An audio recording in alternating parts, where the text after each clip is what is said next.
So Israel has finally threatened Israel with cutting off their weapons supply if they don't get the humanitarian situation in Gaza under control within 30 days, which in my opinion is way too long.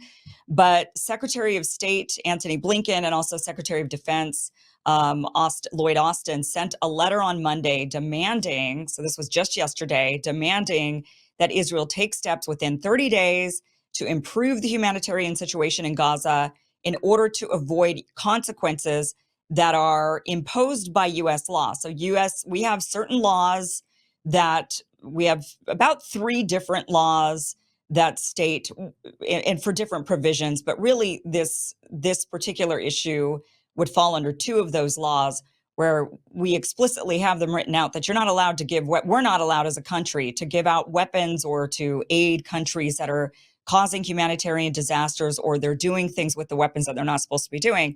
And Israel is clearly in violation of that. We've seen over the weekend people burning alive, young people burning alive, in fact, it turns out. And, Israel's just going full bore at this. There's been accusations of genocide. South Africa took them to court, and nothing's deterring Israel. They're just going forward. And if anything, they've ramped everything up. You would think that the accusations of genocide and actually being dragged to the court and actually being Netanyahu being labeled a criminal, by the ICC, an arrest warrant, all of these things you think would make them slow down a little bit or be more cautious. And they're not behaving more cautiously. They're actually worse. Let's go through some of this document.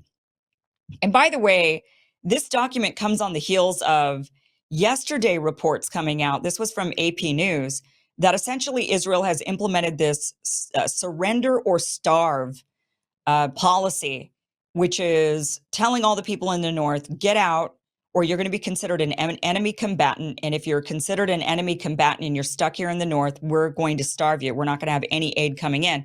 This is the story from AP News. And this is exactly what is one of the many reasons the United States has finally stepped up and said, we're not going to give you any more weapons. Netanyahu mulls plan to empty northern Gaza of civilians and cut off aid to those left inside. By the way, northern Gaza has Gaza City. That is their most dense populated city, and they've made it a ghost town. They've evacuated everybody to the south. So all of these 2.2 million Palestinians, well, there's not 2.2 million anymore, but what would have been 2.2 million people, they've now basically shoved into a tinier area in southern Gaza. And this is all part of the plan to try to get them to try to pressure Egypt into opening up the border and bringing them all in and clearing the land of all the Palestinians so that the Israelis could take it and the settlers could start building condos. So AP News, Israeli Prime Minister Benjamin Netanyahu is examining a plan to seal off humanitarian aid to northern Gaza in an attempt to starve out Hamas militants, a plan that, if implemented, could trap without food or water hundreds of thousands of Palestinians unwilling or unable to leave their homes. So unable or unwilling. So some people just won't leave because they realize, where could we go? Nowhere is safe. You're bombing everywhere. So you're telling us to go. Why? So you could bomb us somewhere else? Well, if I'm going to die, if you're going to kill me, I'll die in my own home. A lot of people feel that way. I have a lot of members of my own family I could think about that would have that same stubborn attitude. I could beg them till I'm blue in the face. We got to go. They're going to bomb. We got to go. And they would just stubbornly say, no, they're going to kill me anywhere I go. I'm sticking around here, and I'm just going to, if they're going to kill me, do it inside my own house. Some people are unable to leave. They're disabled. Where would they go? They know that they would just die out in the freezing winter cold that's coming soon. And these people are being forced to live in these tents that then we see on the news get burnt up when Israel bombs nearby. So some people are unwilling, some people are unable. It has nothing to do with them being militant combatants, but nonetheless, what's happened here is that there's this report that Netanyahu has been reviewing a plan that was presented by retired generals to do this surrender or starve plan, push them out and starve them. In the article, it says, when asked if the evacuation orders in northern Gaza marked the first stages of the general's plan, Israeli military spokesman Lieutenant Colonel Nadav Shoshani said, no, quote, we have not received a plan like that, he said. But one official with knowledge of the matter said parts of the plan are already being implemented without specifying which parts. A second official who is Israeli said Netanyahu, quote, had read and studied the plan, quote, like many plans that have reached him throughout the war, but didn't say whether any of it had been adopted. The official spoke on condition of anonymity because the plan isn't supposed to be discussed publicly. You think? Probably not something you want to advertise publicly that you're planning on committing genocide. You're already being accused of it. And now you're just going to go full bore with the plan that, yeah, we're not going to allow any food or water in. We're going to starve these people. Yeah, you probably don't want to advertise that when you're already being looked at as a war criminal and accused of genocide. As of right now, it is October 15th. Not a single aid truck, not one single aid truck has been able to enter Gaza, the northern part of Gaza, this entire month. Not one truck has been let in the month of October. So that has triggered the State Department and the Defense Department to finally say, all right, we've had enough of this. You're using our weapons. You're committing a genocide. They're not quite saying it like that, but that's what they should be saying. And they're now saying, we're not going to give you any weapons. This is the letter. I'm going to read this to you so we can go through this together.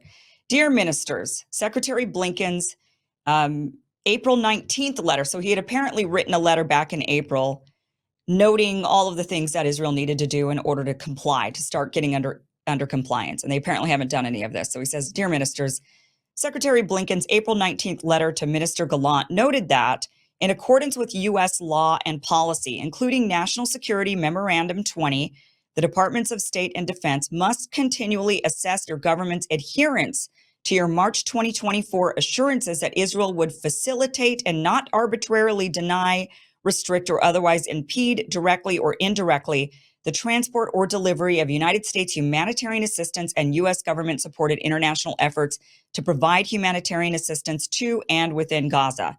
So you're not supposed to impede any of this. The Department of State will need to conduct a similar assessment under Section 6201 of the Foreign Assistance Act in order to provide additional foreign military financing assistance to Israel. We are now writing to underscore the U.S. government's deep concern over the deteriorating humanitarian situation in Gaza and seek urgent and sustained actions by your government this month to reverse this trajectory. So they're using fairly harsh language. I mean, I say fairly harsh and I roll my eyes because they could be much harsher. They could have already cut them off by now, and 30 days is way too long. Kill a lot of people in 30 days. All the people, I mean, you can't go 30 days without the water. The humanitarian situation for over 2 million civilians in Gaza is increasingly dire, despite the July transition from combat operations to special counterterrorism operations in the Gaza Strip. Multiple evacuation orders have forced 1.7 million people into a narrow coastal zone from Muwasi to Deir al-Balah. Extreme overcrowding has put these civilians at high risk of lethal contagion. Humanitarian implementers report that they are unable to meet essential survival needs of aid-dependent civilians. Trucks carrying humanitarian commodities, including perishable goods funded by the United States, are delayed at crossing platforms. We are particularly concerned that recent actions by the Israeli government, including halting commercial imports, denying or impeding nearly 90% of humanitarian movements between northern and southern Gaza in September, continuing burdensome and excessive dual-use restrictions, and instituting new vetting and onerous liability and customs requirements for humanitarian staff and shipments, together with increased lawlessness and looting, are contributing to an accelerated deterioration in the conditions in Gaza. So they're saying right there, in September, 90% of the humanitarian movements between northern and southern Gaza were halted. 90%. October, there's been zero. Absolutely none this entire month. Not a single truck in the north. And here's the Israeli, we do everything to protect innocent civilians. We no moral military in the world than us. We are so moral. We do everything we possibly can to protect civilian life. And it's all bull. And they're cutting off aid to these people. And they're implementing now a surrender or starve program that former generals of the Israeli military put together, stuck in front of Netanyahu. And he's apparently thinking, good idea. Good idea. Okay.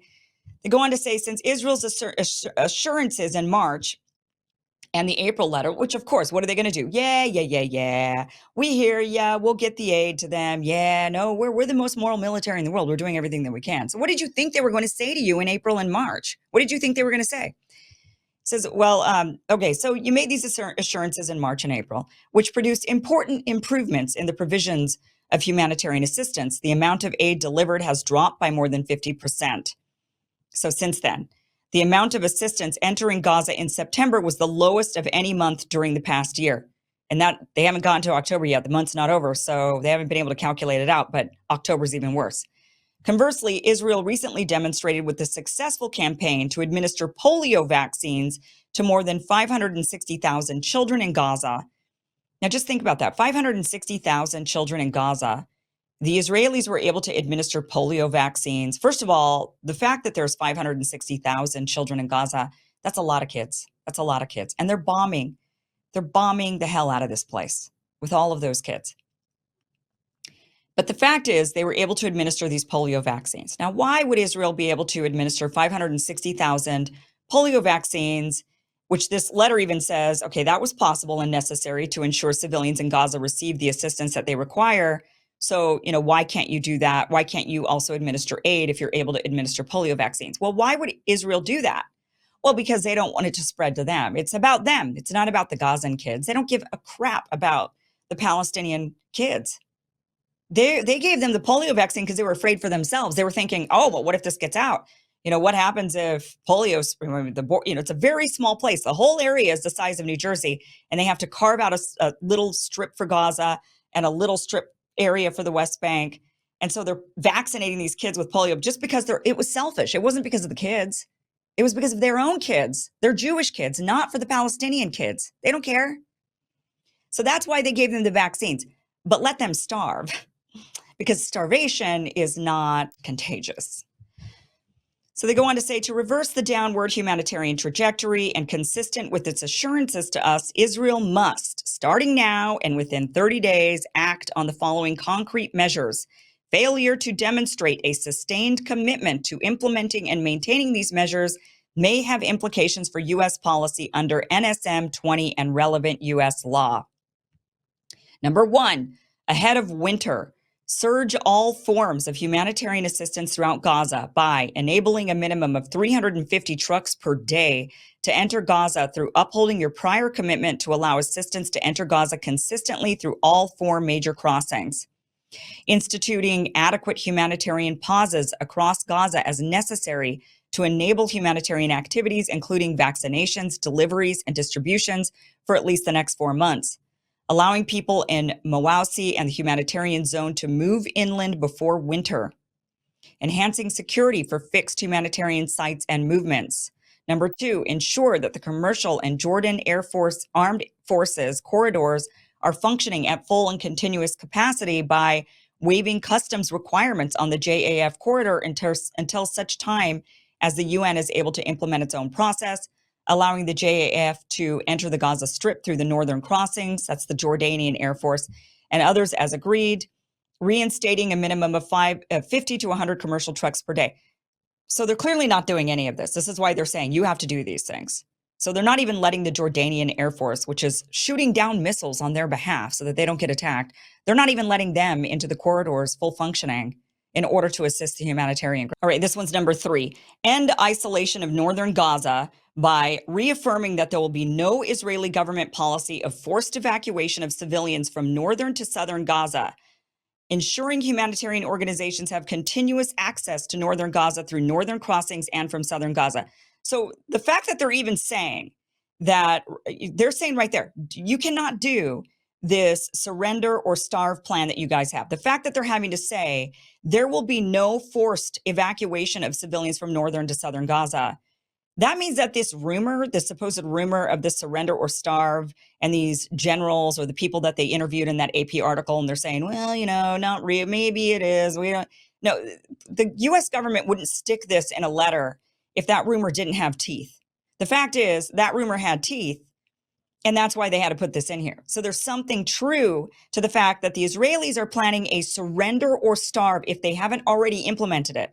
Some of the sources are saying they've already started. And the fact that there have been no aid trucks whatsoever in northern Gaza the entire month of October leads us to believe, yes, they have started the surrender or starve, a starvation campaign, a genocide. Here they are. We're the most moral military. We're not committing a genocide. This is all just anti-Semitism rhetoric, thinking that we're doing all of these things. So they go on to say in this letter, relatedly, we are deeply concerned about the potential adoption of Knesset legislation to remove certain privileges and immunities from the United Nations Relief and Works Agency, that's UNRWA, and its staff, prohibit official contact with UNRWA, and change the status quo regarding UNRWA in Jerusalem. While we share your concerns about the serious allegations of certain UNRWA employees participating in the October 7th terrorist attacks, and of Hamas misusing UNRWA facilities, enactment of such restrictions would devastate the Gaza humanitarian response at this critical moment and deny vital educational and social services to tens of thousands of Palestinians in the West Bank and East Jerusalem, which could have implications under relevant U.S. law and policy.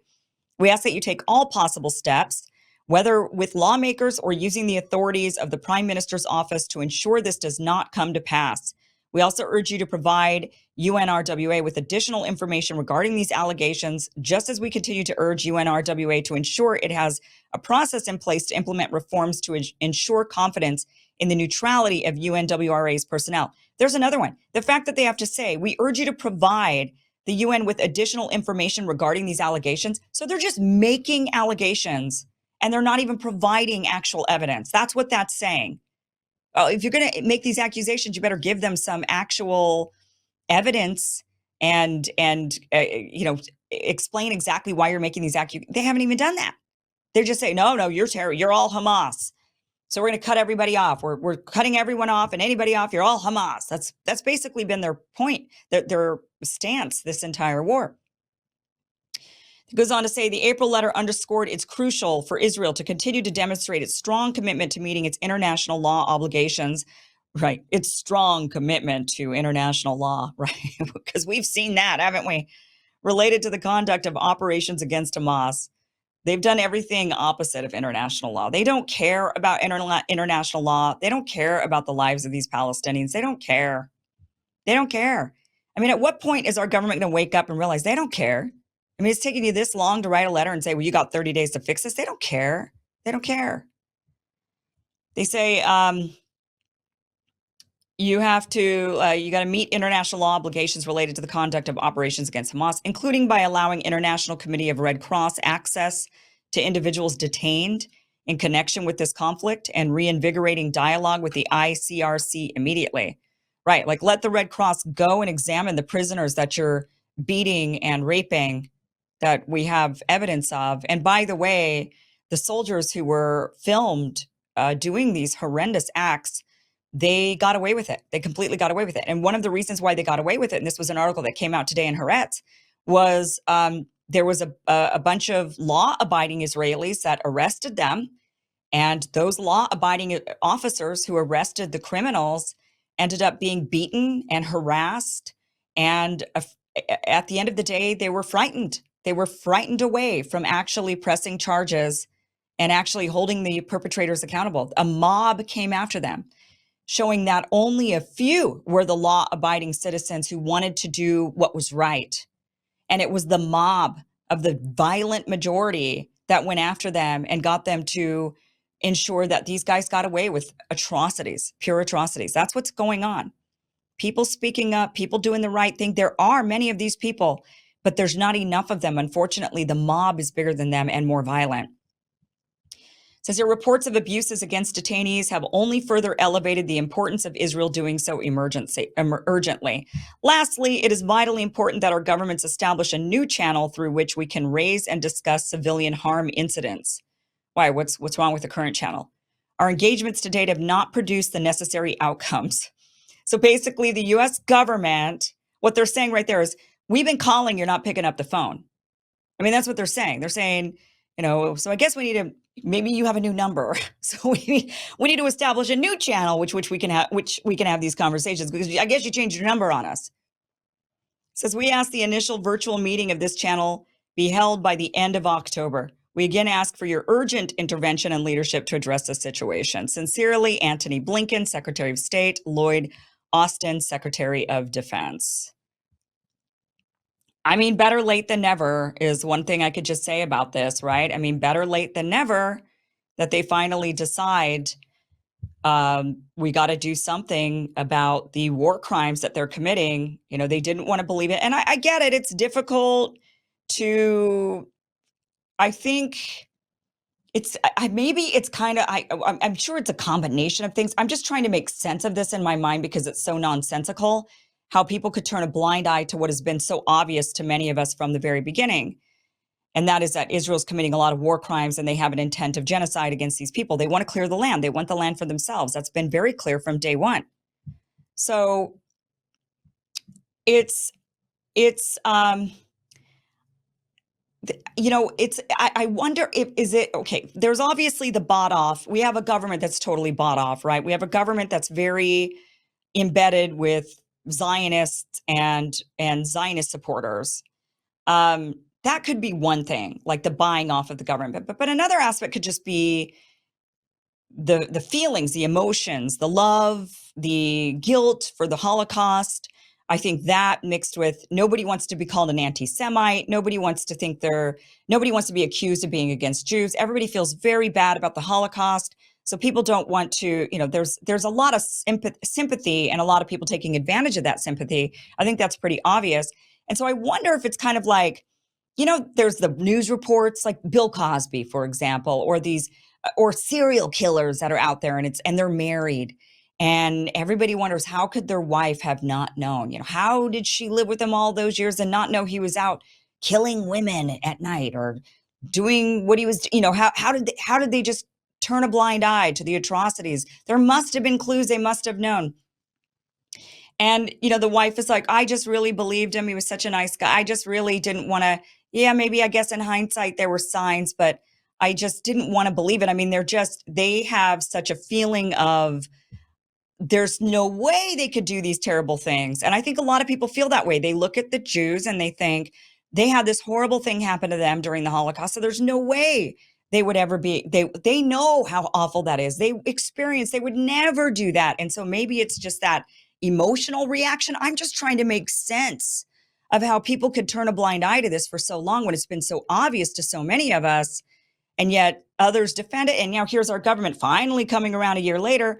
But even now saying, well, you still have 30 days. You got 30 days. I mean, this is, again, better late than never, but we'll see if they actually adhere to it. I can't imagine Israel's actually going to, I think what they'll do is they'll do what what a serial killer would do, which is what they are in this situation, which is, okay, I'll stop. You know, they'll put on their best face, act like they'll put on their best behavior and make you believe that they've changed, that they're doing something better, that their behavior is different now. And they drop little crumbs to make you believe that, but really they're still doing it. They just bought themselves a little bit more time to get it done by placating somewhat. So I just think Israel's going to placate, and we'll see if the U.S. government bends or if the U.S. government says, well, okay, you know, for the first 15 days of October, they didn't let a single truck in. Now they're letting in 10. So that's better. So I guess we'll keep supplying weapons because it's improvement. I mean, is that what they're going to say? I don't know, but the only way to get Israel to stop is if the U.S. stops arming them. That's it. They need to be, that's it. That's the only way to stop the atrocities. We as a country have to stop funding and fueling the atrocities. That's the only answer. And, you know, God willing, that is exactly what ends up happening sooner than later, but hopefully sooner. All right, guys, wouldn't it be great if we didn't have to get older, you know, wrinkling skin, losing our hair, brittle nails, aches in our joints? Well, I want to tell you about Revive, the superior collagen powder that delivers real noticeable results. Containing 5 types of collagen, hyaluronic acid, biotin, and vitamin C, this powerful formula works synergistically to keep you younger longer. Many collagen products on the market today simply don't deliver results. Whether it's reducing aches and pain, strengthening hair and nails, or keeping your skin smooth and youthful, Revive does it all. Revive is your fountain of youth. Your skin will be more radiant with less wrinkles, and your hair will be thicker, shinier, and more luscious than ever. Experience the unmatched benefits of Revive because feeling and looking your best starts from within. You're going to see the difference in the mirror in no time. Revive is easy to mix. It's all natural. There's no GMOs. It's 100% made in the good old USA, and it's available in 2 delicious flavors. Revive, real results inside and out. Go to mybrightcore.com and get 25% off with the code Kim, or call to get 50% off your entire order.